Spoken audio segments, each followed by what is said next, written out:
Welcome to the Spirit of Truth video podcast. Joining me today is my good friend Errol Strider. Hey, Errol. Good day, Derek. Delighted to be here. Been looking forward to this for quite some time. All right, me too, man. Well, stick around as we get to know Errol and we share some good laughs.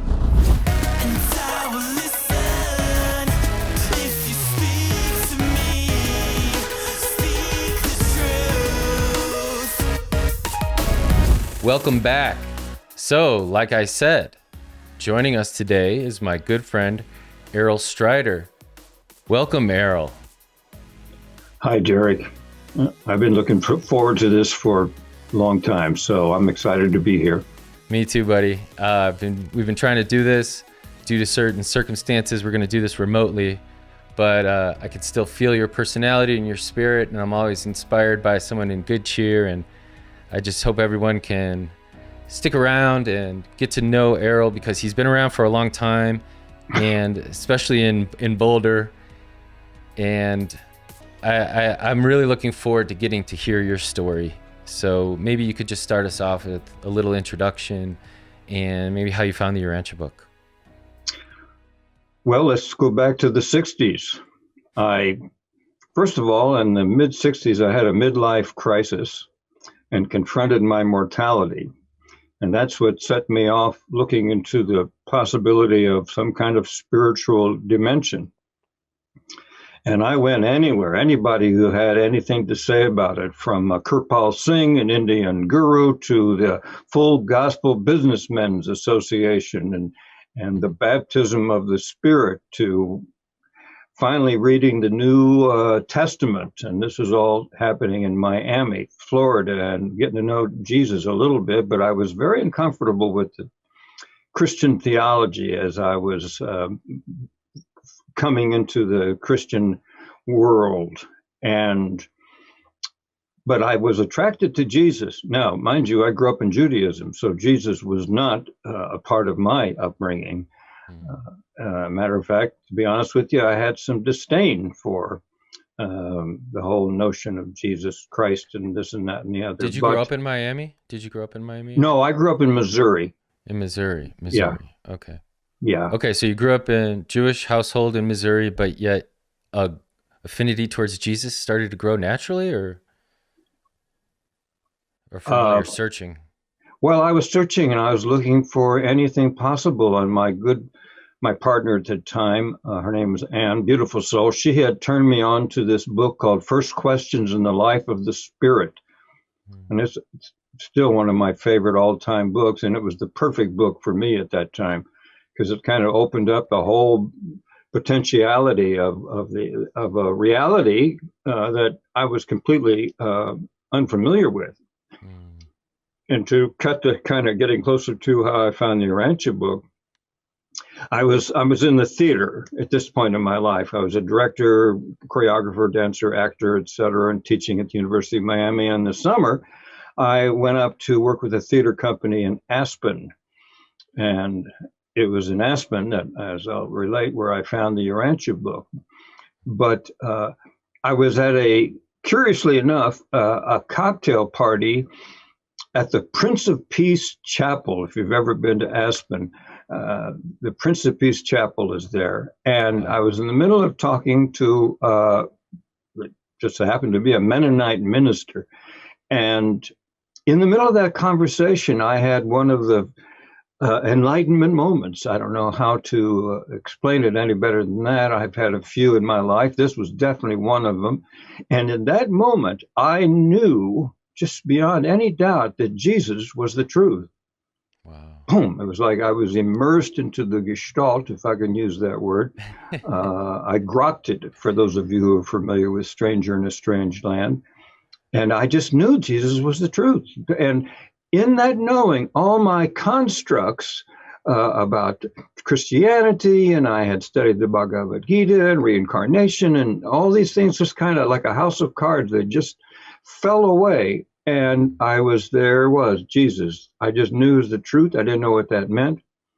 And I remember shortly thereafter, I said, I need some kind of philosophical or intellectual system that was consistent with this amazing presence that I was privileged and gifted with of knowing Jesus as the truth.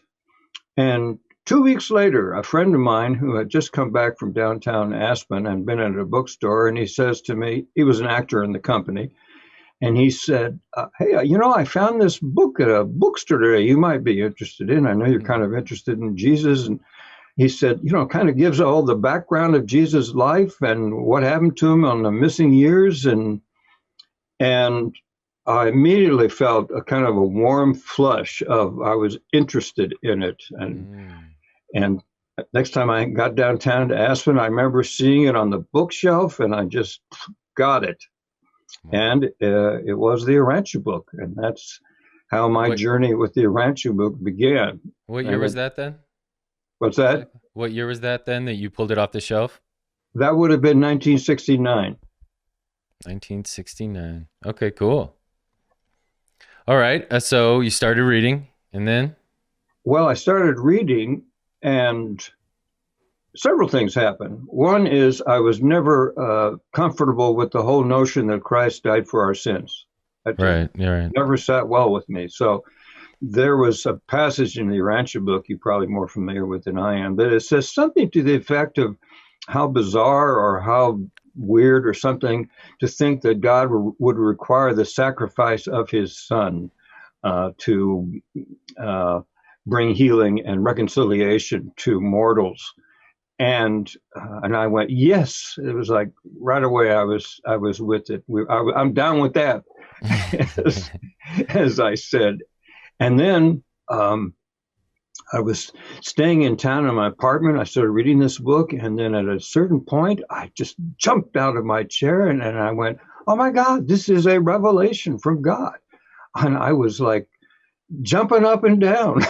Yeah. And that summer, and then I went back to Miami. I was still teaching at theater at the University of Miami, and I took the Urantia Book, and it was very strange because my girlfriend and I, we decided it wasn't,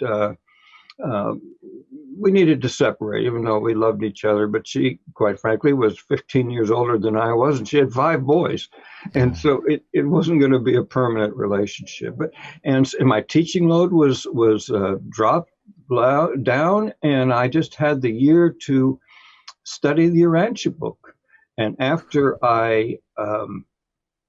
that, I went back to Aspen. I wasn't working there, and I decided I was going to spend the summer in meditation and prayer and studying the Urantia Book. So I found this place in this cabin way up in the mountains, Maroon Bells, for any of you who've ever been up in that area. And so I was studying and meditating and reading the book. And one night I went downtown into town. There was a mime concert. And incidentally, I'm a mime, by the way. That's part of my professional work and training. And during intermission, I was standing outside, and I heard this voice, and I've heard it a few times, not many, and it said, "Use your talents to communicate these teachings." Wow. And it was powerful. And I took it to mean the Urantia Book teachings, and I decided at the end of that summer, I had to go to Chicago to 533 Diversity, where you all know the Urantia Book main office was, because I had to kind of satisfy the little bit of doubt in my mind that this thing was real and authentic. So I went to Chicago, and I met with the people at the Urantia Foundation. And at that time, for those of you who remember or know of Christy, who is one of the iconic figures of the Urantia Book movement, she was there, and I was kind of satisfied that this is the real thing. Now, what was it that satisfied you? Because you were there in an interesting time in the history of the Urantia Revelation movement. Maybe if somebody went to the foundation building now, it'd be a different experience than what you experienced. So maybe you could give us a little bit more detail in that experience. Well, it's kind of funny, really, because these people were, Marion Raleigh or something like that was her name. These people, it was such a humble place, and these were just kind of plain ordinary people. And like, And that kind of sealed it for me. I thought, well, these people are just sort of, they're not like far out and, exotic, of which I met other Urantia Book readers later who were pretty exotic. But Yeah. the very ordinariness was kind of what cinched the deal for me, because this was not an ordinary document. So anyway, that was Interesting. huh? Interesting. Yeah, I also hear maybe a sense of humility that came with it, that not this over importance of self, but this message is pretty powerful. But I always find whenever I'm inspired by some sort of revelation, there's a humbling that comes with it. It's not, okay, now I need to be glorified. I have to share a humbling experience, probably the most humbling experience I had. Uh, and I think you can tie this into a passage in the Urantia book. But it was the next summer, I think. I was back in Aspen. I don't remember. I was back there. I was with the theater company, and we had a day off, and we took one of the chairlifts up, way up, very high chairlift, and we got on the top, and we're out. You've been there in the mountains of Colorado, and I'm basically looking down at the Rocky Mountains from where I was. And it was such an invigorating moment that I decided I'm going to go meditate. I'm going to go within. So I went off by myself and I sat underneath this tree and I started meditating. And what I got was the seeking that I thought I was doing. I couldn't take credit for that, that it was the Spirit, God within me, that was actually doing the seeking for the God through me. And that was really humbling, that, I couldn't take credit for any of it.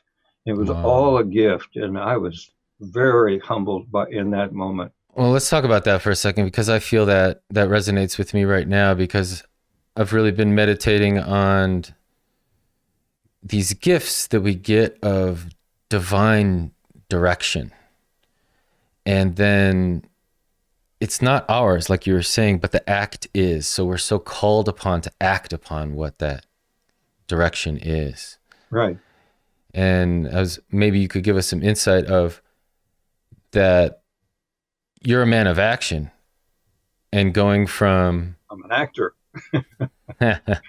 Well, going from having this internal revelation experience that's validated by a epical revelation in the Urantia book, and having continual communication with divine presence in the inner broadcasts, then to not let these potentials of ideas through valuable ideals get spoiled within, but to actually cultivate and manifest them in action, even though, like you said, this inspiration is not mine, this direction and searching is not mine, but yet I am a part of it, and my contribution in my action, I'm going to do something. So, well, I gave you two really cool. Wonderful examples of that in my experience. When I got to Chicago, I met this another man my age, and he had found the Urantia book at the University of Texas Library. We ended up rooming together, and then we were invited to come out to. I forgot. I posted in the Aspen newspaper meetings of the Urantia book, and people started coming, and there were some people from California. For anybody who knows Bob Slagle, wonderful man, psychotherapist, and he invited me to come out to California. So we went out there. Keith was the other fella, and myself. And so I'm out there, and I was kind of like, well, now what do I do? I was a little at a loss. And if you've ever been to Berkeley, there's a pier that juts out of University Avenue in Berkeley and goes way out into practically the middle of the San Francisco Bay. And I felt like, okay, you have to make a decision on what you're going to do. And this is what I heard from the inner voice. It says, don't make your decision based upon any sense of you have or you need or you can't have, or don't throw out all considerations. Just make your decision. And I got the sense of, we'll back your play. I like that. That's cool. And so I looked at, well, I could just stay with the theater, I could go do something else entirely, or I could use theater to communicate spirituality, or Mm. as I understood it to be at the time. And so I decided that's what I'm going to do. And this is where the action comes in. I knew I had to take action to move into that, not just to have it be a thought process. Somehow I had been given these two names and two phone numbers of people who, one was an organization called Intersection for Religion and the Arts, which was in San Francisco, and the other was the name of a choreographer who was in Sausalito. And the action was contact both of them. And I did. And that was really kind of all I had to do, because then it just kind of unfolded. Wow. And I started doing things in churches. I had written on the way out to California my first, what turns out to be of many, many parables and theater pieces that illuminate and elucidate spirituality. And I had written this one called The Traveler. And I had a chance to do it at a Presbyterian church. I started doing programs in churches, and I did this piece, The Traveler, Presbyterian Church in Berkeley. And I sat down in the pew afterward, and I thought, oh my goodness, what if they asked me back? And right there and then, I started writing my second piece, which was a piece that I've done so many, many times for so many people all across the United States. It's again a parable called The Employer, or Is God Like the Boss? Are you going to share with us? Well, was a wonderful video of it, and it's. I'd like to recommend that you all go to it, and we can perhaps give you the link. Yeah, give me the link. Yeah, so I will do that. You don't need it now, I don't think, do you? We can give it later. No, Errol, I'm going to continue my little monologue while you go and do a search and then put it on there. Oh, you want me to do it now? I'm just messing with you, man. Oh, okay. But that, along with many other of these parables, metaphorical journeys, spiritual poetry, dance. I did this, I wrote this piece called There Is a Flow. When I was in San Francisco, I had started to write some pieces, and I got this job managing an apartment building in San Francisco. This was another one of those miraculous moments. I was living out with many may know Bruce and Richard, who were Urantia Book readers from a long time ago. We were living out in this house in a more suburban part of San Francisco. And I don't know that I've ever, beside this moment, had a projection of something that was going to happen on a specific day. But I heard, again, this voice said, on April 1st, your life is going to dramatically change. Wow. And sure enough, on April 1st, for those of you who remember and knew and loved Stan Hartman, Boulder resident for many, many years, well, I met Stan out in California, and he was managing this apartment building. And he wanted to go back to Albany to visit his mom for a couple of months. And so he asked me if I would take over for him. And on April 1st, I was now the proud superintendent of an apartment building, 65-unit building in San Francisco. And he never came back. And I did a couple of years when we ended up in Boulder, and somebody said, there's this guy Stan, and I had no idea it was the same Stan and Ruth. And I went to the meeting, and there it was, Stan. Wow. So that was another premonition, I guess. Yeah. But there was another really significant moment that I had some years later in Boulder. It's not always been easy for me doing this work, and there's no guaranteed income for one thing. And as I've come to realize over the years, the work that I was doing and chosen to do was really out of the box. So there were times when I was challenged, and I would get discouraged. persevering though. But I was sitting in a restaurant in Boulder. At that time, I think it was called the Good Earth Restaurant. For those of you who are familiar, it was on Pearl and 18th.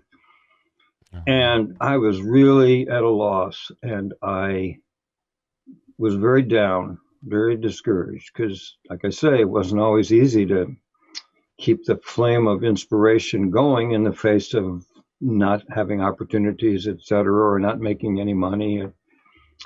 So I decided to go into the men's bathroom, and I'm in the stall, and I said, I'm going to meditate here and see if I can get an answer. And of course, there's two stalls, and the normal activity for the stalls was going on. So you never know where revelation's going to happen. And then I was reminded that faith is a gift, and I can ask for faith. And so I did. I asked for faith. And what I experienced was like a balloon that was deflated, that was filled up with air.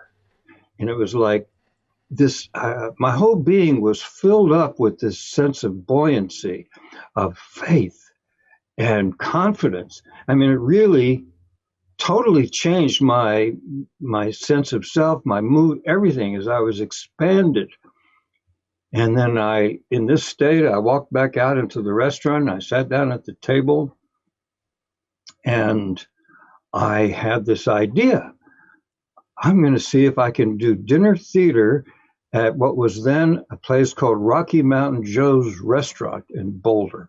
Wow, cool. And sure enough, I just got up out of my seat, walked up to the restaurant. It was on the Boulder Mall, and went upstairs, introduced myself to the owner. Turns out he had done a little theater in college, and he loved the idea. And we started doing this material that I had read much more of at Rocky Mountain Joe's. And that's the first time I used the term entertainment to describe our work.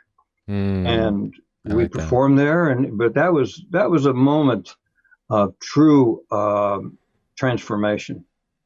Yeah. Well, I really appreciate you trusting the inner teaching. When you hit a dry patch or a tough spot, you're saying, I hear you say, I'm going to go meditate and see what I get back.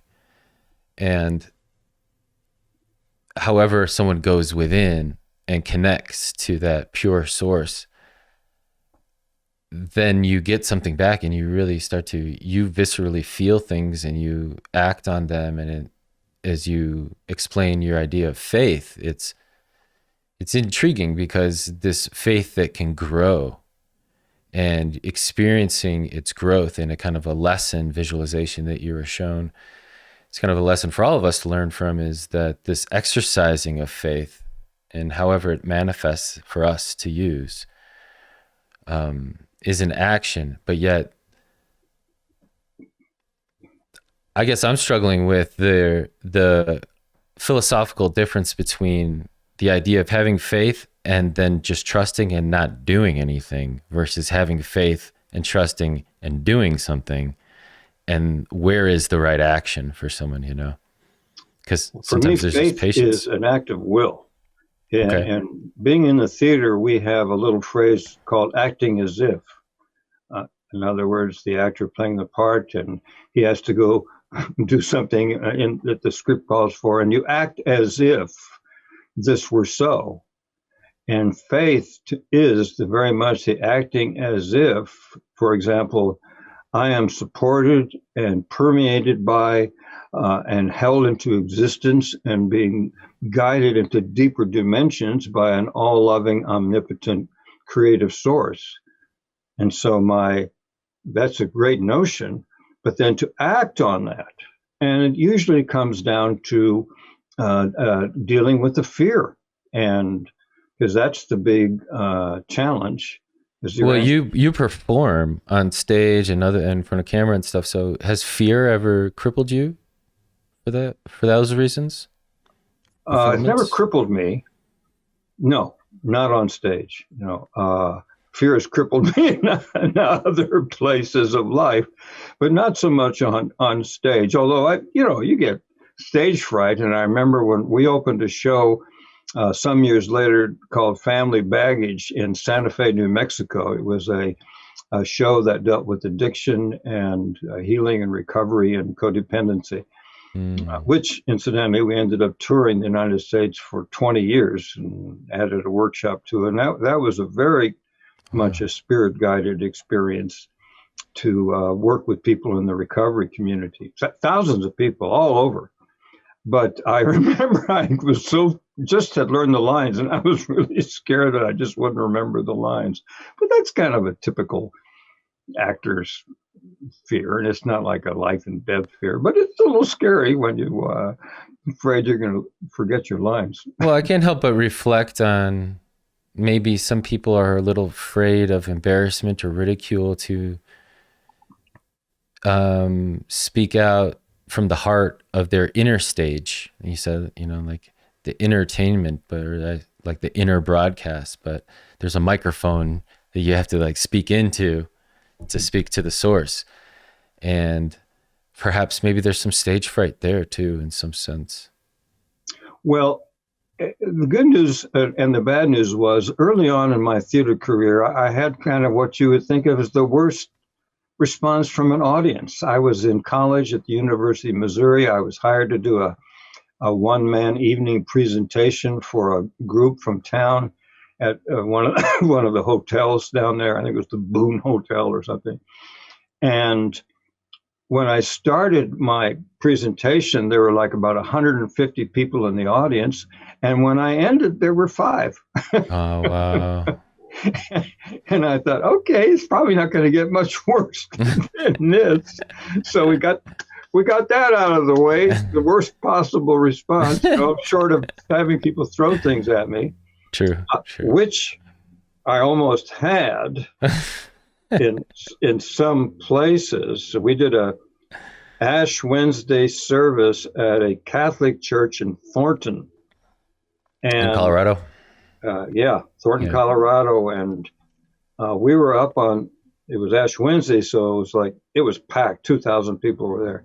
And Rochelle and I, we could feel the negative vibes coming at us. You can almost cut it for whatever reason, because these are more blue collar. They weren't particularly sophisticated.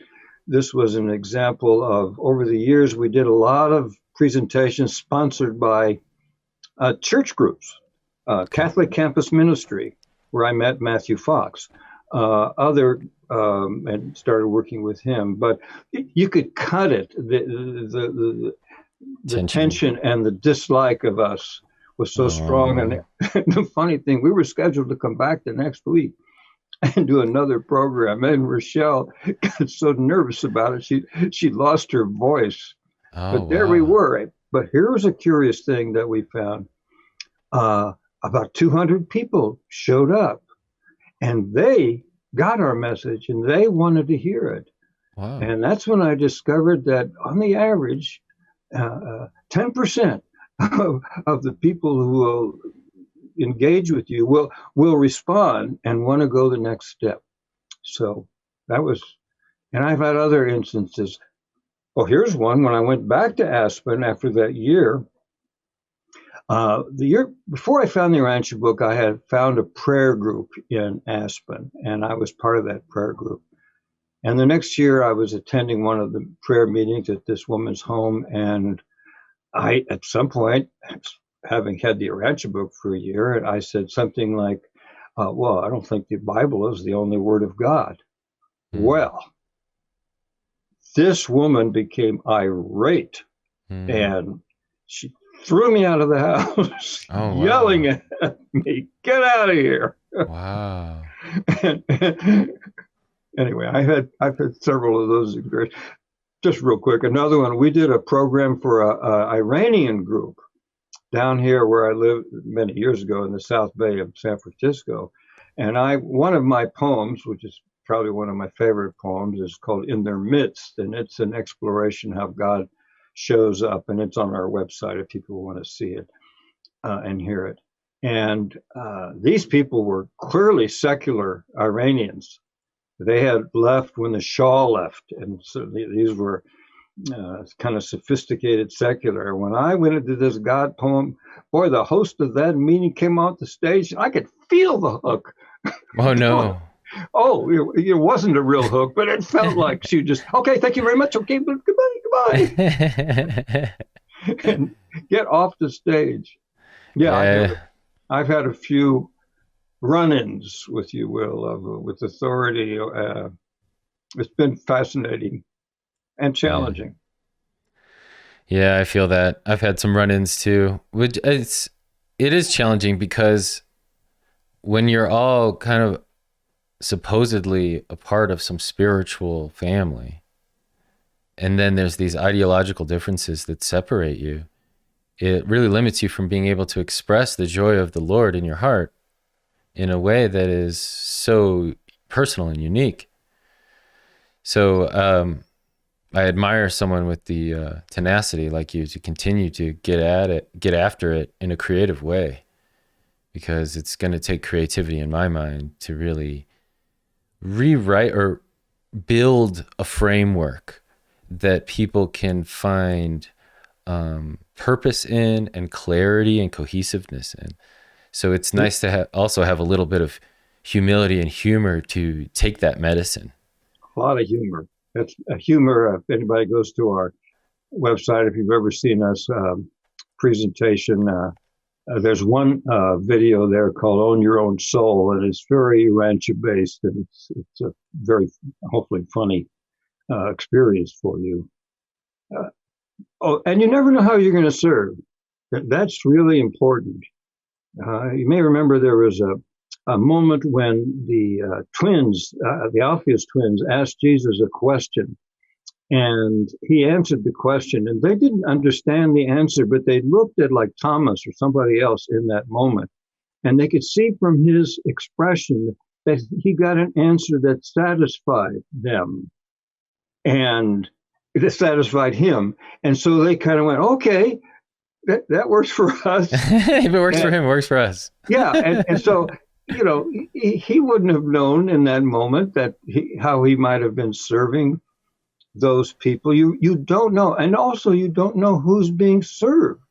Mm. One of the most important books I read was called Serving Humanity by Alice Bailey, and it's the best book on service I've ever read. And one of the things she says is that your job is to make connection in any given moment, and then who's being served and how you're being served is not up to you, and you're both being served somehow in that moment out of the engagement. And the responsibility on my part, going back to taking action, is to make the engagement have no resistance, not let fear or judgment or any of that get in the way between myself and whomever I'm in contact with.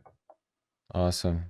Do you have any practices that you do, or has it just become habitual for you when there is some kind of blockage of fear or judgment or something like that, to not engage in that, but to just seek connection?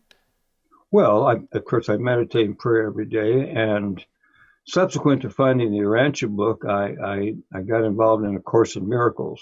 Hmm. And I would often say that the Urantia book is like the what of spiritual development, and A Course in Miracles is the how to. And in the sense that, if you're not familiar with the course, it has 365 lessons which help you confront the ego nature, which is fear-based, and to get in touch with the levels of fear that I may not be aware of, and to the practice is to continue to make that shift, and choose faith through forgiveness. Um, and forgiveness is kind of the modality that faith uses to affect the transformation and to reestablish the engagement with what is so in any given moment, and bring me back to the now where Mm. all is available. So my practice now is especially once I realize that the I am that I am is the I am presence, knowing me as I am, which keeps me in existence. And so I'm constantly during the course of the day choosing to say, okay, you behold my experience, I am, and uh, to drop everything and to show up in this moment like a child and being open and not bring any of the past with me to influence what could show up in this brand new present time or non-time. Yeah, I like that. I like that.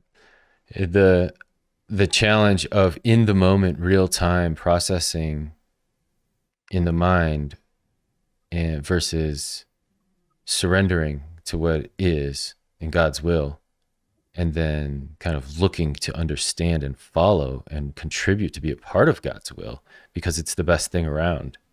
Well, to me, it is the engagement. That's where the tire hits the road. It's engaging with your experience, and and because when there's the engagement, then the movement of creativity happens. Mm. And I see that all through the reality. Everything is exchanging. I wrote a post in my blog about making the exchange, and you can really see that even down to the subatomic level, where the proton becomes a proton because it's exchanging with the neutron, and somehow the quote thing that we see or understand as the proton is really this interaction.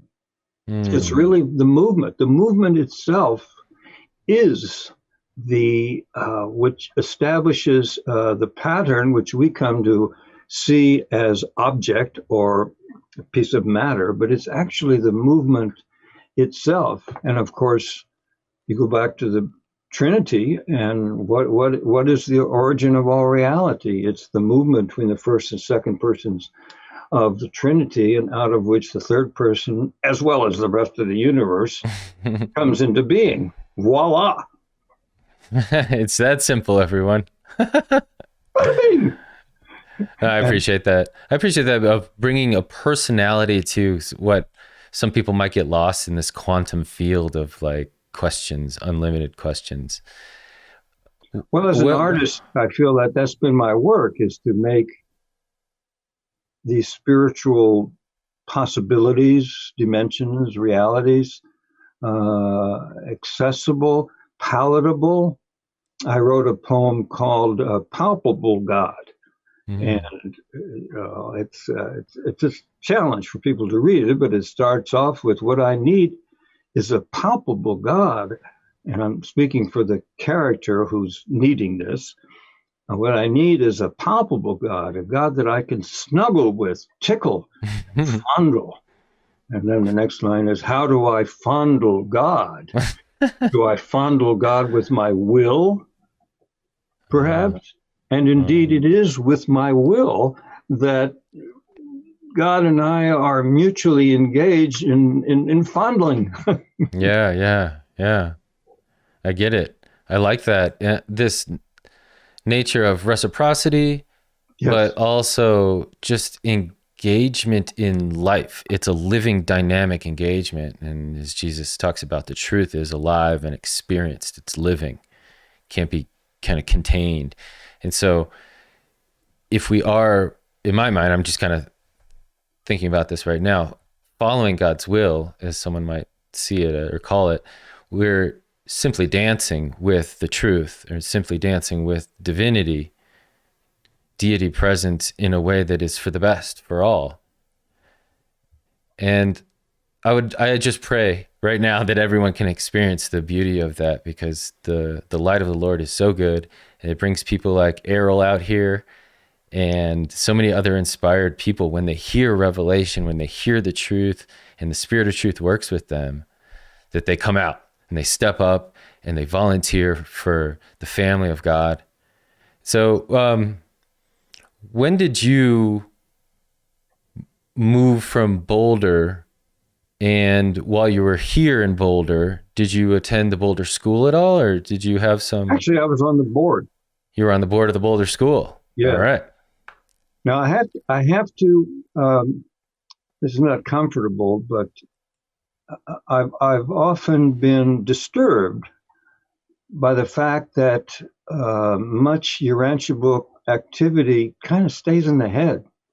Um, and as someone who likes to embody and be creative with it, I have to say I've been a bit frustrated that I've not been able to find more co-creative players. The book, it is conceptual and it's easy to have it stay in your head instead of moving out of the head. So I was kind of like a devil's advocate often in Boulder activities. Some people might remember me not all that fondly because I was constantly challenging the that staying in the head of it and talking about the concepts, and especially talking about some of the more obtuse concepts as if we really knew what we were talking about. We really don't. We have an image that connects with something in our mind, which is associated with something else in our history, and then we draw conclusions based upon that. And as the Urantia book says, you have to have universe frames in which to operate, but at a certain point, you realize all the universe frames are fallacious to one degree or the other. So talk about humbling. Anything I think is probably not it. Right. Well, it sounds a little Taoist. Well, whatever. I mean, because the mind is, this little thing, and it's a duality-based mind. So everything is in relationship to contrast and up and down, and right and left, and this forward and back. And in reality, the universe is seamless, and it's really just an ongoing continuum and of relationships and patterns that are emerging and withdrawing, and so you use the word dance. It is a dance.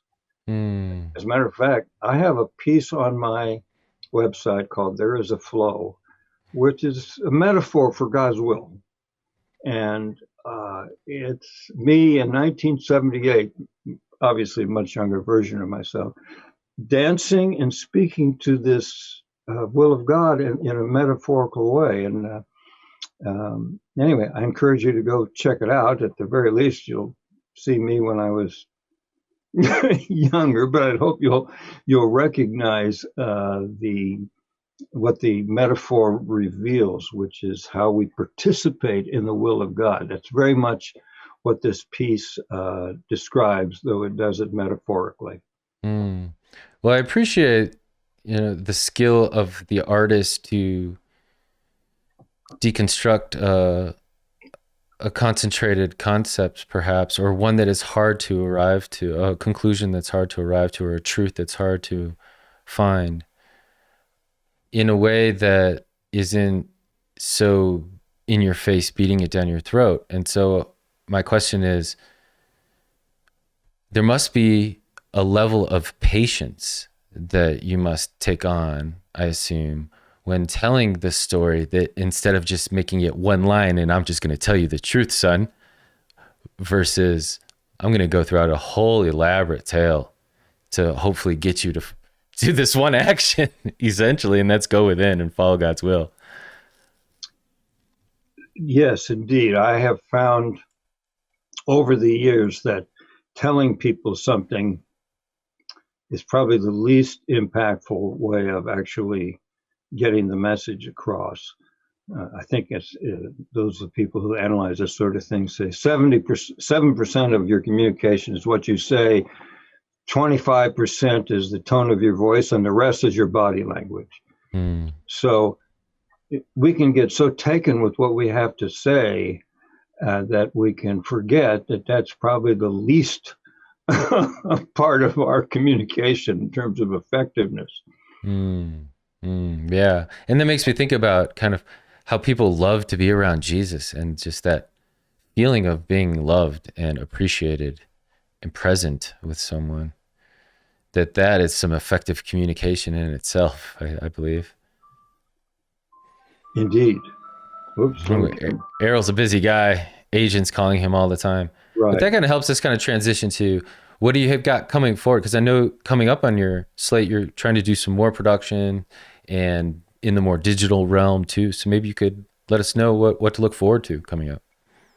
Well, over the years, I've written so much of this metaphorical, parabolic material to not just expose people to the possibility of spirituality, as I understand it, but also to facilitate healing and recovery. The 20 years I spent in the recovery field, et cetera, et cetera. So I have a body of work, which I'd like to have other people perform.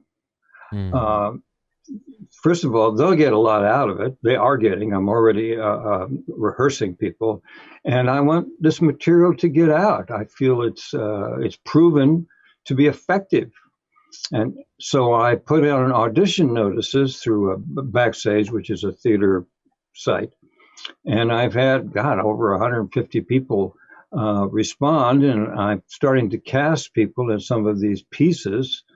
I can give you an example of one in just a second, and work with them. So all of a sudden now, instead of myself or Rochelle performing them, I'm working with other people who are performing them, and they seem to really get value out of it. And by directing them with a play or a script or a poem that has a real substantive dimension, it forces the actor, because they have to play the part, to deal with the content. So it's really a very powerful experience of transformation for them, as well as, and we haven't gotten to the point where we're doing it publicly, but that's hopefully going to come up in the next month or two, as soon as I have enough pieces rehearsed and ready to perform these. And the notion is that, let's say I have a dozen actors all doing some different piece in the program, that each of these performers will be encouraged to bring their network and their family and friends to see it.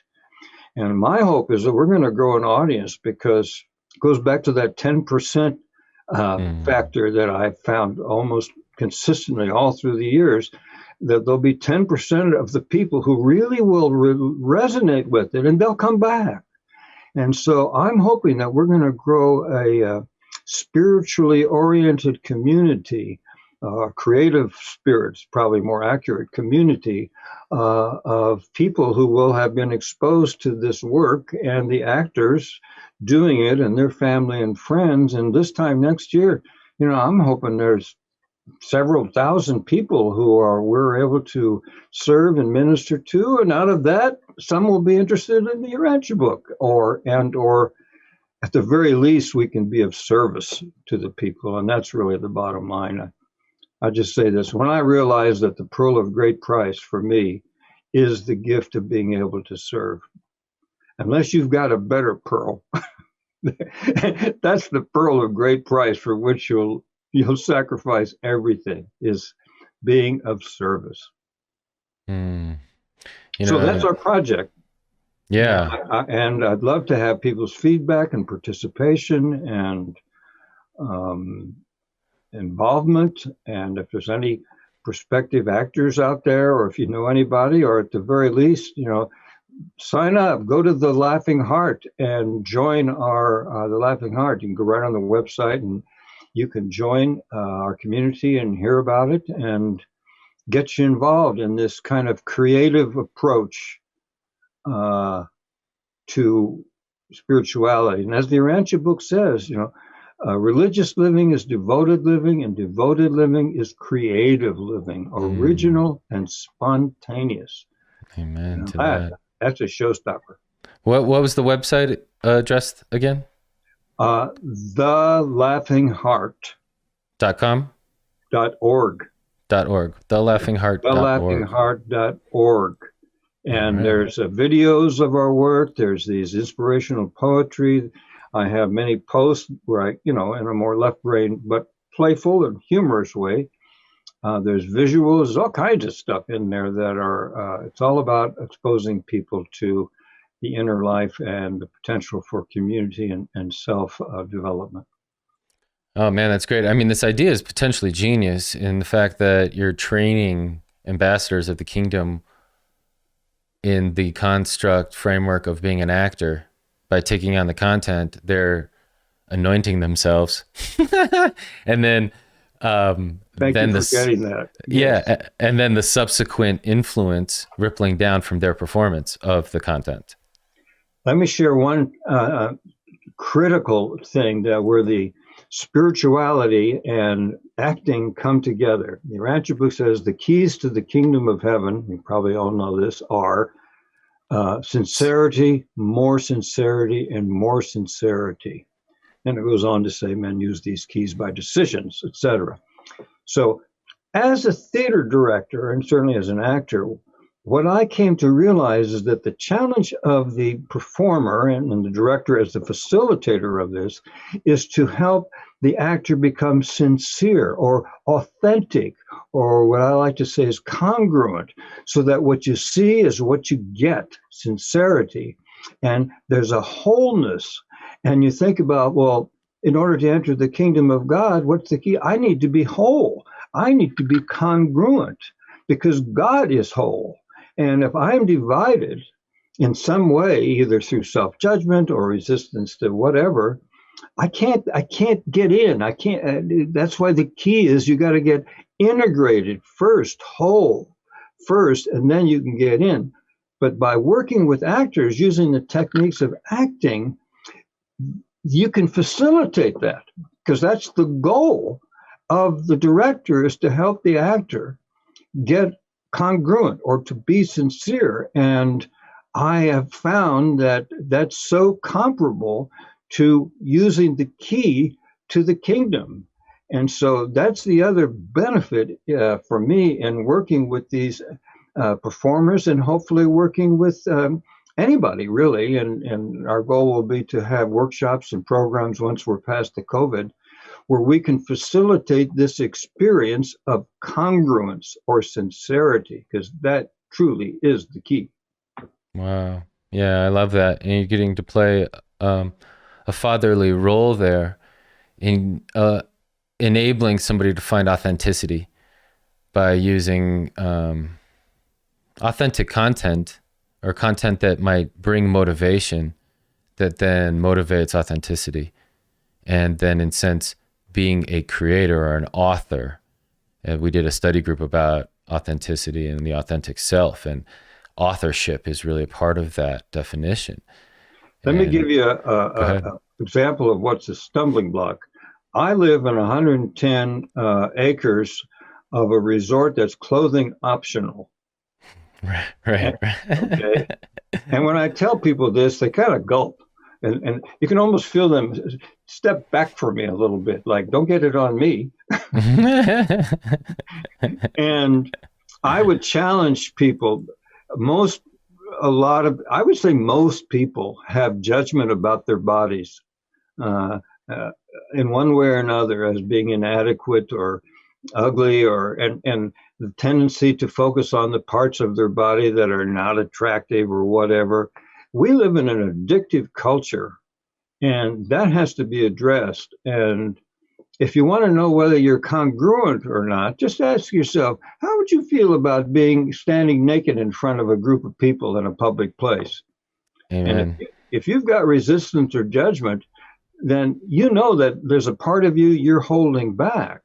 And that's just the obvious outer part, not to mention all the inner self-judgment and self-esteem issues that so many people struggle with, that need to be healed and transformed in order to blossom into the sons and daughters of God that we are. So there's a lot of healing involved in this process, and the facilitating that has become a really major part of what our work is about, just as it was with Jesus. Healing became like the first thing he would find himself having to work with.